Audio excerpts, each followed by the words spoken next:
Baik, bismillahirrahmanirrahim. Assalamualaikum warahmatullahi wabarakatuh. Bismillahi ala ibni abdillah. Allahumma faqihna fid din wa alimna at-ta'wil. Amma ba'du. Yang terhormat Bapak dosen pengampu mata kuliah sosiologi Dr. Sri Muldrianto. Dan di sini saya ingin membuat video salah satu tugas UAS ujian akhir semester mata kuliah sosiologi. Dan perkenalkan, nama saya Khairul Anam, saya asal dari Kuningan, mahasiswa dari STAI Dr. KHIZ Mutakin. Baik, langsung saja. Di sini saya akan membuat video atau mau bercerita sedikit tentang fenomena yang saya temui langsung di lapangan. Tepatnya di sekitar lingkungan tempat saya tinggal dan sekolah. Dan saya sempat mengobrol sama 3 orang remaja. Mereka ini masih SMP. Dan ada yang berusia 14 tahun dan ada yang berusia 15 tahun. Nah, dari ketiga remaja SMP ini, mereka dilatar belakangi keluarga yang berbeda-beda. Dari obrolan itu saya melihat satu hal menarik.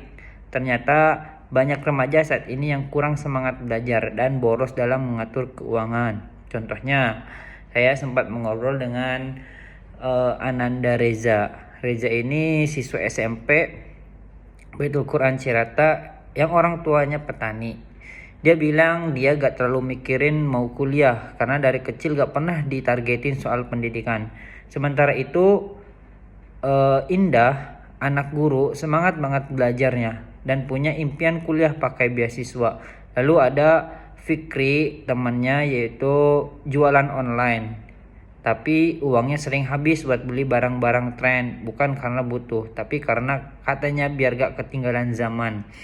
Dari sini saya mikir, kenapa bisa beda banget ya cara berpikir dan bertindak mereka. Padahal usianya itu gak jauh-jauh amat, beda 1 tahun. Ada yang 14 tahun dan ada yang 15 tahun.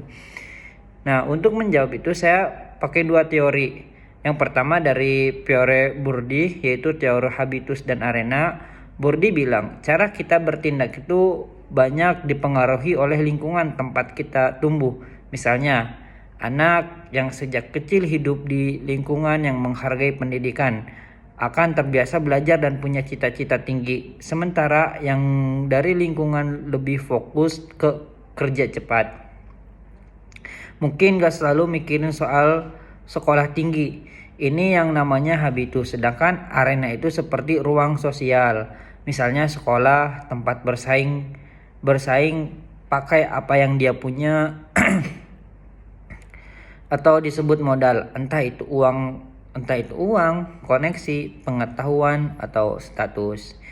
Teori kedua saya ambil dari Morgan House dalam bukunya The Psychology of Money. Intinya, Housel bilang bahwa kebanyakan orang bikin keputusan keuangan bukan karena logika, tapi karena emosi dan pengalaman pribadi. Jadi walaupun tahu pentingnya nabung, tetap aja belanja karena tergoda diskon atau pengaruh teman.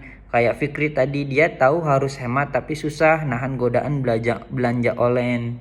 Seperti itu, apalagi si Fikri ini dia ingin mengikuti tren pada pada saat zaman ini. Dia mengikuti orang-orang lain. Orang lain beli itu, dia beli itu juga. Jadi kalau bahasanya itu FOMO, ikut-ikutan. Lalu solusinya apa? Di sini saya ada 3 hal penting. Pertama, penting banget ngajarin literasi keuangan kepada anak-anak tersebut, atau khususnya kepada anak-anak remaja tadi. Bahkan sejak SD atau SMP, bukan cuma teori tapi juga latihan praktik. Misalnya lewat bimbingan dari orang tua, guru, atau lingkungan yang suportif. Dan yang ketiga, pendidikan karakter. Remaja harus diajak refleksi siapa diri mereka, apa tujuan hidupnya, dan bagaimana cara mencapai itu dengan cara yang sehat.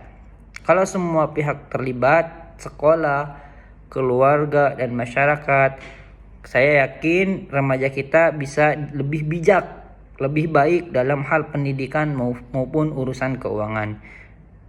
Mungkin ini saja yang saya sampaikan pada cerita dan analisis video singkat ini. Semoga bermanfaat dan bisa jadi bahan renungan buat kita semua. Apabila ada kesalahan, mohon dimaafkan. Billahi taufik wal hidayah. Wassalamualaikum warahmatullahi wabarakatuh.